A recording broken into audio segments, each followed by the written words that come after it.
ọlá fún Ọlọ́run lókè ọ̀run. Olúwa, a dúpẹ́ lọ́wọ́ yín torí pé ẹ̀yin ni Ọlọ́run wa o. Ògo ni fún orúkọ yín. Jésù, mo gbàdúrà ní àkókò yìí pé ọkàn ẹnìkọ̀ọ̀kan tó jẹ́ olùgbọ́ yóò wà ní ọwọ́ ẹ̀yin Ọlọ́run. Ẹ fún wa oore ọ̀fẹ́ ìmísí, oore ọ̀fẹ́ òye, ẹ ó tàn mọ́lẹ̀ sí ọ̀rọ̀ yín. Ọ̀rọ̀ yín yóò jẹ́ ìbùkún ní ọkàn ẹnìkọ̀ọ̀kan wa. Ní orúkọ Jésù Kristi Olúwa ni a gbàdúrà. Àmín. Ìwé Jòhánù orí ìkẹtàlá, ẹsẹ̀ kọkànléníogún títí dé ọgbọ̀n. Jòhánù orí ìkẹtàlá, ẹsẹ̀ kọkànléníogún títí dé ọgbọ̀n. Nígbà tí Jésù ti wí nǹkan wọ̀nyí tán, ọkàn rẹ̀ dàrú nínú rẹ̀. Ó sì jẹ́rìí, ó sì wí pé, lóòótọ́ lóòótọ́ ni mo wí fún yín pé ọ̀kan nínú yín yóò dà mí. Àwọn ọmọ ẹ̀yìn rẹ̀ sì ń wòra wọn lójú. Wọ́n ń ṣiyèméjì ti ẹni tí ó wí. Ǹjẹ́ ẹnìkan rọ̀gbọ̀kú sí àyà Jésù, ọ̀kan nínú àwọn ọmọ ẹ̀yìn rẹ̀, ẹni tí Jésù fẹ́ràn. Nítorí náà ni Símẹ́nì Pétérù ṣàpẹẹrẹ sí i, ó sì wí fún un pé, wí fún wa ti ẹni tí ó ń sọ. Ẹni tí ó súnmọ́ àyà rẹ̀ bi í léèrè wípé, Olúwa, ta ní í ṣe? Nítorí náà Jésù dáhùn pé, òun náà ni ẹni tí mo bá fi àkàrà fún nígbà tí mo bá fi run àwo. Nígbà tí ó ti fi run tán, ó fi fún Júdásì Ìsíkáríótì ọmọ Síméónì. Ní kété tí Júdásì gba àkàrà náà ni Sátánì wọ inú rẹ̀ lọ. Nítorí náà Jésù wí fún un pé, ohun tí ìwọ ń ṣe nì, yára ṣe kánkán. Kò sì sí ẹnìkan níbi tábìlì tí ó mọ ìdí tí ó sì sọ èyí fún un. Nítorí àwọn mìíràn nínú wọn rò pé nítorí Júdásì ni ó ní àpò, ni Jésù sì wí fún un pé, ra nǹkan wọn nì tí a kò lè ṣe aláìní fún àjọ náà, tàbí kí ó lè fi nǹkan fún àwọn tálákà. Nígbà tí ó sì ti gba òkèlè náà tán, ó jáde lójú kan náà, òru sì ni. Bákan náà mo fẹ́ ka ìwé Róòmù orí ìkarùn-ún, ẹsẹ̀ ìkíní títí dé ìkarùn-ún. Epístélì Pọ́ọ̀lù sí àwọn ará Róòmù orí ìkarùn-ún, ẹsẹ̀ ìkíní títí dé ìkarùn-ún. Nítorí náà, níwọ̀n ìgbà tí a ti dá wa láre nípa ìgbàgbọ́, àwa ní àlàáfíà lọ́dọ̀ Ọlọ́run nípasẹ̀ Olúwa wa Jésù Kristi. Nípasẹ̀ ẹni tí àwa sì ti rí ọ̀nà gbà nípa ìgbàgbọ́ sí inú oore ọ̀fẹ́ yìí, nínú èyí tí àwa gbé dúró. Àwa sì ń yọ̀ nínú ìrètí ògo Ọlọ́run. Kì í ṣe bẹ́ẹ̀ nìkan, ṣùgbọ́n àwa tún ń ṣògo nínú ìjìyà pẹ̀lú, bí a ti mọ̀ pé ìjìyà ń ṣiṣẹ́ sùúrù, àti pé sùúrù ń ṣiṣẹ́ ìrírí, àti pé ìrírí ń ṣiṣẹ́ ìrètí. Ìrètí kì í sì dojú tì ní, nítorí a dá ìfẹ́ Ọlọ́run sí wa lọ́kàn láti ọwọ́ ẹ̀mí mímọ́ tí a fi fún wa. Èyí ni ọ̀rọ̀ Olúwa. Ohun tí mo fẹ́ bá wa sọ̀rọ̀ lé lórí, òun ni mo pè ní kí ló fa àròyé. Ohun tí mo fẹ́ sọ nìyẹn, kí ló fa àròyé? Kí ló fa àròyé? Àròyé òun ni tí a máa ń sọ, tí a máa ń ṣe nígbà tí ọ̀rọ̀ kan ò bá tẹ́ wa lọ́rùn, ìgbésẹ̀ kan ò tẹ́ wa lọ́rùn. Àròyé la fi máa ń dáhùn fún ohun tí ò tẹ́ wa lọ́rùn, ohun tí a fẹ́ kó rí bẹ́ẹ̀, ohun tá ò lè gbà. Àròyé kì í ṣàlàyé. Àròyé ni pé mo kọ nǹkan yìí. Àròyé ni mi ò fẹ́ nǹkan yìí. Àròyé ni ká máa sunkún lérí ohun tó ti ṣẹlẹ̀, ṣùgbọ́n a retí pé kó ṣẹlẹ̀. Níbi tí a kà, Jésù, wọ́n sọ fún wa wípé ọkàn rẹ̀ dàrú nínú rẹ̀. Ó sì jẹ́rìí, ó sì wípé, lóòótọ́ ni mo wí fún yín pé ọ̀kan nínú yóò dà mí. Ohun tó dà á lọ́kàn rú ni pé ọ̀kan nínú yín yóò dà mí. Ṣé ẹ mọ̀ pé ó gbọ́dọ̀ yé wa wípé ọkàn rẹ̀ ò dàrú, inú Jésù ò bàjẹ́ nítorí pé ó fẹ́ kú. Inú Jésù ò bàjẹ́ nítorí pé ọ̀kan nínú wọn yóò dá. Ohun tó jẹ́ ìbànújẹ́ nínú Kristi ni pé, Júdásì, a mà ní láǹfààní àti ríra wa mọ́. Ṣé bí Júdásì ó ṣe lọ náà ni? Gbogbo èrò mi ní, gẹ́gẹ́ bí mo ti sọ fún àwọn àpọ́sítélì gbogbo wọn wípé èmi ń lọ láti lọ pèsè àyè sílẹ̀ fún wọn pé tí n bá ṣe tán wọn ó padà wá. Ṣùgbọ́n ìbànújẹ́ ni fún mi wípé Júdásì ò ní láǹfààní láti bá wọn wà ńbẹ̀. Ohun tó ń ba Jésù nínú jẹ́ ni ohun tó mú ọkàn rẹ̀ dàrú ni, kì í ṣe wípé torí pé ó fẹ́ kú àbí torí pé a fẹ́ dà, nítorí pé àdéhùn wọn àti bàbá lọ́run kì í ṣe àgbáyédèrè. Ó ní ìgbà àti àkókò, ó sì ní ojúṣe tó gbọ́dọ̀ ṣe tó sì ní àkókò. Ohun tó ṣẹlẹ̀ ni, ó mọ̀ wípé Júdásì ó dáhùn. Ó wá wí fún wọn pé ọ̀kan nínú yín yóò ṣe báyìí o. Wọ́n ní báwa ṣe ń kà yẹn kọ́ ni ìhà tí wọ́n kọ sí. Ọ̀gá, ẹ sọ fún wa, ta lẹni yẹn náà láàrin wa yìí, ta wọlé ta jọ ń jẹ. Irú ẹ tó bá sọ bẹ́ẹ̀ bóyá ló lè dá fún un. Kò lè jẹ́ láàrin wa yìí. Ṣé ẹ sì mọ̀ wípé bókùnkùn bá kùn, onínú kò ní kó sọ pé onínú kó má mọ̀nú ẹ̀. Gbogbo wọn, Yorùbá máa wípé gbogbo aláǹgbá ló dọ̀bálẹ̀, àmọ́ eléyìí tinú run. Ojú wọn jọra, ìrìn wọn jọra, ṣùgbọ́n ọkàn wọn ọ̀tọ̀ọ̀tọ̀ ni. Bí wọ́n sì ṣe ń béèrè, àbẹ́mi ni, àbẹ́mi ni, àbẹ́mi ni. Kò sí nínú wọn tí ó béèrè lọ́wọ́ Jésù pé ṣémi ni àbẹ́mi kọ́, ṣémi ni àbẹ́mi kọ́. Ẹ sì mọ àwọn ọmọ ẹ̀yìn, wọ́n fẹ́ mọ̀ ta ló jẹ́ láàrin wọn. Tán bá fi mọ̀, ẹni mọ̀ dáràn o. Ẹni mọ̀ dáràn o. Bí Júdásì tẹ̀ sí lọ pokùnso yìí nígbẹ̀yìngbẹ̀yìn, kán ní àwọn ọmọ ẹ̀yìn ti mọ̀ tẹ́lẹ̀, wọn kò pónpó àti igi tayátọ́mọ wọn ni wọn ò lọ lé mọ̀lẹ́bí Júdásì. Àwọn ọmọ ẹ̀dá, òun ló sọ wá dopọ̀ ọ̀sán gan. Òun ni ò jẹ́ ká gbádùn ẹ̀gbọ́n wa. Òun ni ò jẹ́ ká gbádùn olùgbàlà wa. Òun ló pa olùgbàlà wa. Láìsí mọ̀ wípé Jésù sọ wípé ẹnìkan ò gbẹ̀mí tòun fúnra tòun lòun fi lélẹ̀. Jésù ní ẹnikẹ́ni ò gba ẹ̀mí mi, èmi ni mo fi sílẹ̀. So gbogbo ohun tí ó ń ṣẹlẹ̀, ohun tó jẹ́ ìbànújẹ́ Kristi ni pé báwo ló ṣe jẹ́ Júdásì? A ti pèsè ilé fún un. A ti pèsè ilé fún un. Ṣùgbọ́n ó dáa. Ṣùgbọ́n gbogbo bí àwọn ọmọ ẹ̀yìn tán ṣe ń wá ọ̀nà tó láti mọ irú ẹni tí Jésù sọ wípé yóò dáhùn. Jésù sọ fún wọn. Ọwọ́ apá bí ẹ̀nà. Ẹ sì rí i pé ẹni tí ń bá fún lákàrà, ṣé ẹ mọ̀ pé bó ṣe fún lákàrà nítorí pé ìsọ tí Jésù sọ kì í ṣe ìsọ tí ẹnikẹ́ni lè mọ̀ wípé Júdásì ló ń bá wí. Òun fàkàrà sẹ́ni yẹn lẹ́nu. Ẹni tá a bá nífẹ̀ẹ́ là ń fóúnjẹ sí lẹ́nu. Ẹni tá a bá nífẹ̀ẹ́ ni. Ó tún wá sọ̀rọ̀ lónìí, ohun tó fẹ́ ṣe yára sí kankan wọn ni, torí pé òun ló ń gbàpò owó. Jésù sá fẹ́ràn Júdásì. Ẹ wo bó ṣe gbàpò owó fún, àpò owó tí ò gbé fáwa. Àmọ́ bóyá mọ̀lẹ́bí ni wọ́n, bóyá wọn kan ráńbì kan. Ṣùgbọ́n ó fi hàn wá wípé Jésù nífẹ̀ẹ́ sí Júdásì.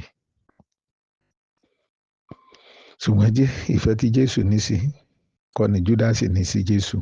Ohun tí Júdásì ó jẹ lẹ́yìn tiẹ̀ ló ń wò. Ohun tí ó jẹ, òní ń wò. Ṣé ẹ rí níbi Kristi mọ̀ nínú rẹ̀ wípé ìdí tóun fi wá sáyé òun ni láti kú fún ẹ̀ṣẹ̀ aráyé. Kì í sì í ṣe ikú ìní òṣìwájú bí kì í ṣe ìkọ̀sílẹ̀ àti ìfinihàn. Gbogbo yé ló yé Jésù. títí dórí igi àgbélébùú ńgbà tó débẹ̀ ló fi ń gbàdúrà fún gbogbo àwọn tó ń ṣe é tán lọ́wọ́ nínú ẹ̀. Bàbá, má kẹsẹ̀ sí wọn lọ́rùn, dáríjì wọn nítorí pé wọn ò mọ nǹkan tí wọ́n ń ṣe. Jésù mọ ìdí pàtàkì tí Ọlọ́run fi rán wa. Ǹjẹ́ jẹ́ mọ̀ pé gbogbo ohun tó ń là kọjá kò sí eléyìí tó ṣàròyé nínú ẹ̀. Ó mọ Júdásì kò lọ nígbà tí Júdásì tó ń ṣe lọ́wọ́ yẹn. Tó bá jáyè sí ni a lọ bá bàbá ẹ̀ àbí ìyá ẹ̀ ni àbí ìyàwó, kìlọ̀ fọ́kọ ẹ̀, kìlọ̀ fún ọkọ ẹ̀ nítorí n tó fẹ́ ṣe tó bá ṣe á kàn dín nínú yọ̀ ó. Bí Jésù fẹ́ lọ, àwọn mọ̀lẹ́bí ẹ̀ ó lọ. Wọ́n á lọ ọmọ ẹ̀mí, ẹ má pa ọmọ mi fún mi o, ẹ má pa ọmọ mi fún mi, ẹjọ́ jẹ́ ráyè jáyé orí ẹ̀ o. Àwọn tán àmọ̀ràn ẹ̀, àwọn tí ìrìn òye, ṣùgbọ́n nígbà tó bá sọ ẹ̀dùn ọkàn ẹ̀ fún wọn, ohun tó ń là kọjá, wọ́n ṣiṣẹ́ kọjá ohun tọ́lọ́run gbé fún lọ. Yóò burú débi pé wọn à ní gbà kí Jésù gan kú. Gbogbo àwọn tọ́lọ́run wá fẹ́ lò báyìí láti mú ìdí ìfẹ́ rẹ̀ ṣẹ, ìdí ìfẹ́ Ọlọ́run fún ayé Jésù. Mọ̀lẹ́bí ò ní jẹ́ kó gbádùn o. Kò lè ṣe bẹ́ẹ̀ pẹ̀lú wa. Ọmọ wa ni ọmọ yín sì ni. Ẹ rí àwa tí a máa ń ṣe àròyé, tá a máa ń rojọ́ kiri nígbà tí a bá ní ìpèníjà, pàápàá jùlọ nígbà tí ó bá jẹ́ àwọn tó súnmọ́ wa bíi Júdásì ṣe súnmọ́ Jésù tí a lọ máa ń rojọ́ kiri. Èmi wò pé a ò tí ì rẹ́jọ́ rò. Ìdí ni wípé Jésù, ọ̀rọ̀ Ọlọ́run jẹ́ ká mọ̀ wípé nínú ayé a ó rí ìpọ́njú. Ṣùgbọ́n kò sọ fún wa ibi tí ìpọ́njú ó ti wá. Ihun tí ó sì máa ń jẹ́ ìbànújẹ́ ọkàn èèyàn ni wípé bóò ló ṣe lè jẹ́ lágbájá, báwo ló ṣe lè jẹ́ tàmọ̀dù. Ihun tí ó sọ ọ̀pọ̀lọpọ̀ tó mú wọn kúrò nínú ète Ọlọ́run tó gbé iṣẹ́ ìránṣẹ́ àròyé lé wọn lọ́wọ́ nìyẹn. Tí wọ́n máa lọ láti ibì kan dé ibì kan. Ẹ bá dọ́mọ yín lẹ́kún o, òun ló ń dínà ayọ̀ mi o, òun ló ń dínà ìgbéga mi o, òun ló dínà kíní. Nígbà tó yẹ ká rí nǹkan yìí gẹ́gẹ́ bí irinṣẹ́ fún Ọlọ́run láti gbé wa lọ ibi tí a ń lọ, àròyé ni a ó máa yálé kiri ni. Ẹ bá ń kìlọ̀ fún o, òun ló fẹ́ bá iṣẹ́ ìjẹ́ mọ́ mi lọ́wọ́ o, òun ló fẹ́ dé kíní. Nítorí ipa àti mọ̀, bó jẹ́ ìyàwó wa, bó jẹ́ àbúrò wa, nítorí pé ó jẹ́ ẹ̀gbọ́n wa, nítorí pé ó jára alé, ìjókòó àwa máa lọ lọ́tùn lósì. Ẹ bá kìlọ̀ fún o, ẹ̀fọ́ ilé ẹ̀fọ́ láwo o, ẹjọ́ rí ti ẹ̀ ṣe o. Ìwọ tí wọ́n sì ń gbèjà, ó ti gbàgbé wípé ìdí tí Ọlọ́run tó fi dá ọ, ìdí tí Ọlọ́run fi pè ọ́ síbi tó wà ẹ̀, o ní láti la ìpèníjà ẹ kọjá kí o sì lè gòkè. Ṣùgbọ́n nítorí pé Ọlọ́run ò mọ̀ọ́mọ̀ sọ fún ẹ pé lágbájá ní ó fà á, ọ̀pọ̀lọpọ̀ ọmọ Ọlọ́run tí ó yẹ kí ayé wọn tẹ̀síwájú, àwọn tí Ọlọ́run fẹ́ lò láti mú ayé wọn tẹ̀síwájú, wọ́n ti sọ wọ́n di ọ̀tá. Ìdí ni wípé wọ́n wò pé kò gbọdọ̀ jẹ́ lágbájá. Kò sí ẹni tí ará ilé ẹ̀ dà tí ò ní dùn. Kò sẹ́ni tí ọ̀rẹ́ dà tí ò ní dùn. Ṣùgbọ́n nígbà tí a bá rò ó dáadáa wípé ìpọ́njú ń ṣiṣẹ́ sùúrù, a ó mọ̀ wípé Ọlọ́run ní ètò àti ìdí fún wa. Jésù ò bẹ́nikẹ́ni ṣàròyé.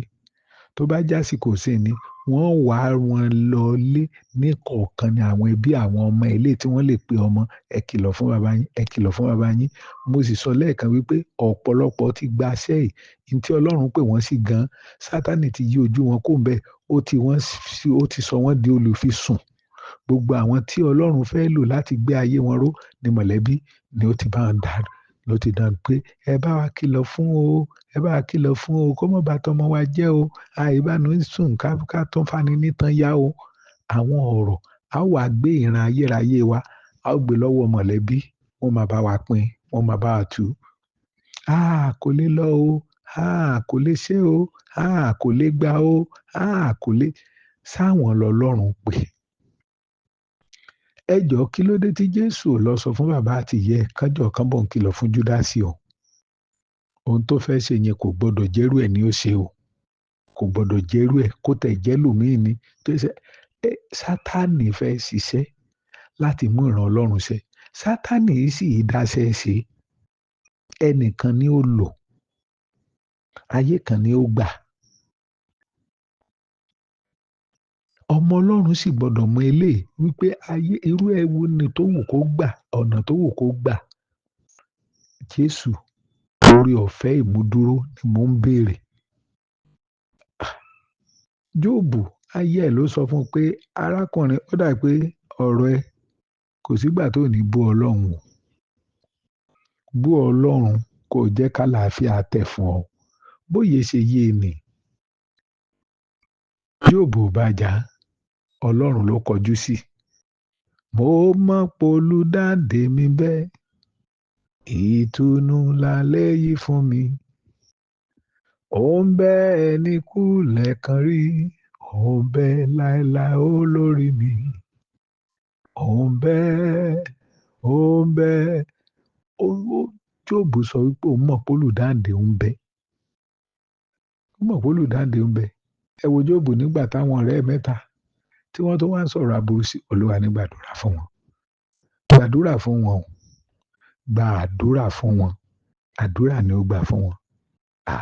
Bájẹ̀ sí ni ọ̀rọ̀ lè lọ ilé ẹjọ́ bá fẹjọ́ sùn yẹ fẹjọ́ sùn bàbá a máa wá káàkiri, a máa gbé mọ́tò láti ibì kan débì kan, a máa ná owó Ọlọ́run, a máa náwó sídìí àròyé. Ará nínú Olúwa, ẹ jẹ́ a jáwọ́ àròyé. Ohunkóhun ẹnikẹ́ni lọ́lọ́run lè lò láti mú ìlérí rẹ̀ ṣẹ. Ìbáà jẹ́ ọ̀rẹ́, ìbáà jẹ́ aya, ìbáà jẹ́ ọkọ, ìbáà jẹ́ ará, ìbáà jẹ́ mọ̀lẹ́bí, ẹni tó wù kó jẹ́, má kó ran ẹ̀ lé àwọn èèyàn lọ́wọ́ o. Ìran ayérayé má kó lé èèyàn lọ́wọ́ o. Ẹnìkan ni olùgbèjà wa nítòótọ́ tí í ṣe Kristi. Mo lè gòkè, mo lè sọ, kò sí Pétérù tẹ̀ sọ fún Jésù, ó ní Jésù, níwò Jòhánù orí 13, ó ní màá fẹ̀mí mi lélẹ̀ fún ọ. Èmi o, ìwọ ló náà kú, níbo ló fẹ́ gbà kú? Èmi, Jésù ni kákòókò tó kọ lẹ́ẹ̀kan ẹ̀mẹ́ta ló ti ṣẹ́mi o. Ẹni tá a fẹ́ kú fún lòun ó kú fún èèyàn. Ìwọ tọ́lọ́run pè bí olùgbàlà àwọn èèyàn ńlá ń kú fún ọ. Wọ́n láwọn àwọn á dá nǹkan rú, àwọn á dàrú. Kò ní jẹ́ tiwa, kò ní jẹ́ tàwo, wọ́n á dàrú. O sì lajúlẹ̀ bí ọmọ Ọlọ́run. Kò gbọ́dọ̀ rí bẹ́ẹ̀. Ìwọ ló gbọ́dọ̀ mọ̀ wípé ara ohun èlò Ọlọ́run fún ayé wa láti tẹ̀síwájú òní tó ń ṣẹlẹ̀. Kò sáròyé o. Kò sáròyé o. Ará ẹjẹ́ àpàròyé tì ká lè tẹ̀síwájú. Bàbá ń lọ ohunkóhun kọjá nírú àkókò ará nínú Olúwa tá ń rò pé só lè gbé lágbájá. Ṣé ẹni tí iná máa jó, ẹni tá a fẹ́ fi iná jó, Ṣédrákì, Méṣákì àti Abẹ́dínígò tí wọ́n sá ìsáná tó ń sáré lọ pé ẹ má jẹ́ iná jó mi. Ẹni tá a fẹ́ mú là kọjá iná, tá a sàṣàná lójú ẹ̀ tó mú eré. Ṣé mọ̀ wípé ìyẹn ò lè mú ìfẹ́ Ọlọ́run ṣẹ fún ayé ẹ̀? Rárá. Ìrírí ń ṣiṣẹ́ ìgbàlà ni o. A ò gbọ́dọ̀ gbà. Bíbélì sọ fún wa pé kì í ṣe bẹ́ẹ̀ nìkan, àwa tún ṣògo nínú ìjìyà pẹ̀lú. Ìwé Róòmù orí 5:3. Níbí a ti mọ̀ pé ìjìyà ń ṣiṣẹ́ sùúrù, àti sùúrù ń ṣiṣẹ́ ìrírí, àti pé ìrírí ń ṣiṣẹ́ ìrètí. Ìdí nìyí tọ́lọ́run fi mú wa lọ kọ̀ọ̀kan. A lè ní ìrírí láìsí ìjìyà.